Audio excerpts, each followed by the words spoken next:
demonstration of a buffer overflow and a format string overflow.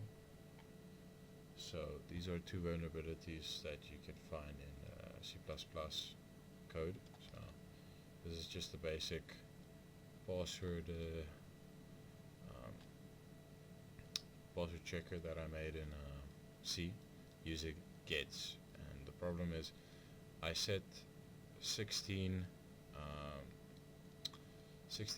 bytes, I think, or bits as the total amount of space that the password will take, and the password check is just to obviously check and display if the password was correct. The problem is that we're using gets here. Gets doesn't check for more than what is here, so it would just overflow, and it would display the password check this if no matter what, because of the way it works. So I just drew something here. So this is all the memory that is allocated for password, and then this is like right next to, actually this is more like this, it's like right next to the saved right next to password. So when we overflow this, then this would start getting data in that is just gibberish, and then you would basically still display this. And then the format string is another concept. It's basically just using these special formatting. It's something that is wrong with printf. That's the way it works. So it uses this fgets, doesn't check for the formatting. So this this %x, it reads and displays memory values directly. So the more you have, it reads it and displays it for you. So you can just basically get in and get all the certain data from certain pieces of memory.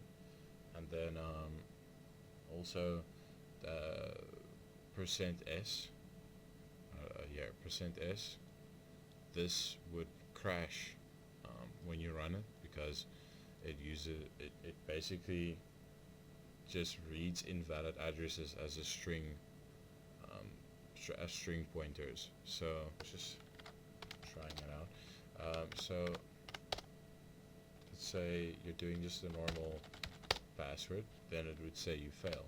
But if we start to add more, then you would get you fail, and then you'd see the shadow display. So if we go back here, yeah, so you would see here pass check system cat. So it does display data that it should not display. Obviously it's permission denied because Kali Linux doesn't allow it. And then format string, so this is just for going once, maybe twice, maybe 3 times into data. So this is data, and then we go further and further into the data. So that's a clear vulnerability. And then here we have this S. If we do just a bunch of these, we can crash. So a segmentation fault, and then that's a clear vulnerability that people can exploit to crash people's servers. And ways to mitigate this: just using correct checks and not using gets. But you should, for like formatting strings, you would actually use where is it? You would basically use this. So you do printf, and then just this formats this user input, so this wouldn't crash the whole story. So yeah, that's basic ways to mitigate and shows basic buffer overflow.